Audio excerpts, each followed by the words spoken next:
ಆತ್ಮೀಯ ಮತದಾರ ಬಂಧುಗಳೇ, ನಿಮ್ಮೆಲ್ಲರಿಗೂ ನಮಸ್ಕಾರ. ಇಂದು ನಾನು ವಿಶೇಷ ಸಮಗ್ರ ಪರಿಷ್ಕರಣೆ ಅಂದರೆ SIRಗಾಗಿ ನಿಮ್ಮ ಎನ್ಯುಮರೇಷನ್ ಫಾರ್ಮ್ ಹೇಗೆ ಭರ್ತಿ ಮಾಡಬೇಕು ಎಂಬುದರ ಬಗ್ಗೆ ಮಾಹಿತಿ ನೀಡಲಿದ್ದೇನೆ. ಮೊದಲನೆಯದಾಗಿ ಭಾಗ 1 ನೋಡಿ. ಈ ಭಾಗದಲ್ಲಿ ನಿಮ್ಮ ವಿವರಗಳನ್ನು ಈಗಾಗಲೇ ಮುದ್ರಿಸಲಾಗಿದೆ. ನಿಮ್ಮ ಹೆಸರು, ಮತದಾರರ ಗುರುತಿನ ಚೀಟಿ ಅಂದರೆ ಎಪಿಕ್ ಸಂಖ್ಯೆ, ವಿಳಾಸ, ವಿಧಾನಸಭಾ ಕ್ಷೇತ್ರ ಮತ್ತು ನಿಮ್ಮ ಹಳೆಯ ಭಾವಚಿತ್ರಗಳನ್ನು ಮುದ್ರಿಸಲಾಗಿದೆ. ಅದಲ್ಲದೆ ನಿಮ್ಮ ಬೂತ್ ಮಟ್ಟದ ಅಧಿಕಾರಿಯ ಹೆಸರು ಅಂದರೆ BLOರವರ ಹೆಸರು ಮತ್ತು ಮೊಬೈಲ್ ಸಂಖ್ಯೆಯನ್ನು ಸಹ ಮುದ್ರಿಸಲಾಗಿದೆ. ನಿಮ್ಮ ಮುದ್ರಿತವಾಗಿರುವ ಭಾವಚಿತ್ರ ಹಳೆಯದಾಗಿದ್ದರೆ ಅಥವಾ ಅಸ್ಪಷ್ಟವಾಗಿದ್ದರೆ ನೀವು ಹೊಸ ಭಾವಚಿತ್ರವನ್ನು ಒದಗಿಸಬೇಕಾಗುತ್ತದೆ. ಆದರೆ ಹಳೆಯ ಭಾವಚಿತ್ರವು ಸರಿಯಾಗಿದ್ದರೆ ನೀವು ಹೊಸ ಭಾವಚಿತ್ರವನ್ನು ನೀಡದೆ ಮುಂದುವರಿಯಬಹುದು. ಭಾಗ 2ರಲ್ಲಿ ಹಿಂದಿನ SIRನ ಅಂದರೆ 2002ನೇ ಸಾಲಿನ ಮತದಾರರ ಪಟ್ಟಿಯ ವಿವರಗಳನ್ನು ನೀವು ದಾಖಲಿಸಬೇಕಾಗಿದೆ. ಇಲ್ಲಿ ನಿಮಗೆ 2 ಆಯ್ಕೆಗಳಿವೆ. ಆಯ್ಕೆ 1, 2002ರ ಪಟ್ಟಿಯಲ್ಲಿ ನಿಮ್ಮ ಹೆಸರು ನೋಂದಣಿಯಾಗಿದ್ದರೆ ಆ ವರ್ಷದ ಮತದಾರರ ಪಟ್ಟಿಯಲ್ಲಿರುವ ನಿಮ್ಮ ವಿವರಗಳನ್ನು ನೀವು ಭರ್ತಿ ಮಾಡುತ್ತೀರಿ. ಇದನ್ನು ಸೆಲ್ಫ್ ಮ್ಯಾಪಿಂಗ್ ಎಂದು ಕರೆಯಲಾಗುತ್ತದೆ.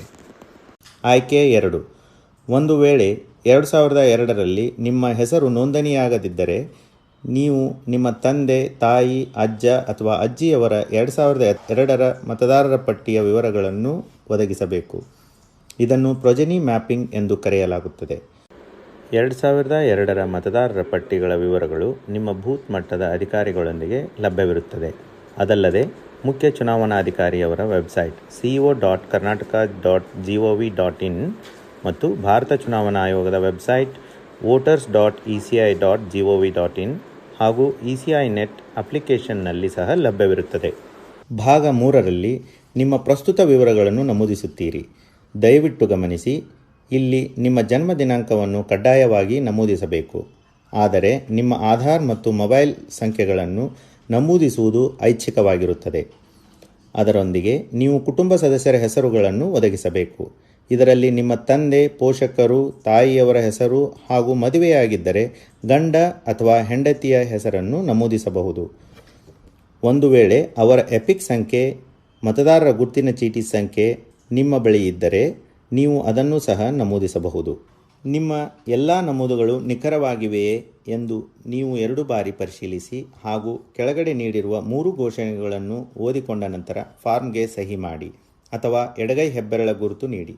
ನಿಮ್ಮ ಅನುಪಸ್ಥಿತಿಯಲ್ಲಿ ನಿಮ್ಮ ಪರವಾಗಿ ನಿಮ್ಮ ಕುಟುಂಬದ ಯಾವುದೇ ವಯಸ್ಕ ಸದಸ್ಯರು ನಿಮ್ಮೊಂದಿಗಿನ ಸಂಬಂಧವನ್ನು ನಮೂದಿಸಿ ಸಹಿ ಮಾಡಬಹುದು. ಸಹಿ ಮಾಡಿದ ನಂತರ ಫಾರ್ಮನ್ನು ನಿಮ್ಮ ಬೂತ್ ಮಟ್ಟದ ಅಧಿಕಾರಿಯವರಿಗೆ ಅಂದರೆ BLOರವರಿಗೆ ಹಸ್ತಾಂತರಿಸಿ. ನಂತರ BLO ಸ್ವತಃ ಫಾರ್ಮ್ಗಳಿಗೆ ಸಹಿ ಮಾಡುತ್ತಾರೆ. ಅವರು ಅಧಿಕೃತ ದಾಖಲೆಗಳಿಗಾಗಿ ಒಂದು ಪ್ರತಿಯನ್ನು ಇಟ್ಟುಕೊಳ್ಳುತ್ತಾರೆ ಮತ್ತು ಇನ್ನೊಂದು ಪ್ರತಿಯನ್ನು ನಿಮಗೆ ಹಿಂತಿರುಗಿಸುತ್ತಾರೆ. ದಯವಿಟ್ಟು ಈ ಹಿಂತಿರುಗಿಸಿದ ಪ್ರತಿಯನ್ನು ಸುರಕ್ಷಿತವಾಗಿಟ್ಟುಕೊಳ್ಳಿ, ಏಕೆಂದರೆ ಇದು ನಿಮ್ಮ ಅಧಿಕೃತ ಸ್ವೀಕೃತಿಯಾಗಿರುತ್ತದೆ. ವಿಶೇಷ ಸೂಚನೆ: ಎನ್ಯುಮರೇಷನ್ ಫಾರ್ಮ್ ಜೊತೆ ಯಾವುದೇ ದಾಖಲೆ ಒದಗಿಸುವ ಅವಶ್ಯಕತೆ ಇರುವುದಿಲ್ಲ. ನಿಮ್ಮ ಅಮೂಲ್ಯ ಸಮಯಕ್ಕಾಗಿ ಧನ್ಯವಾದಗಳು.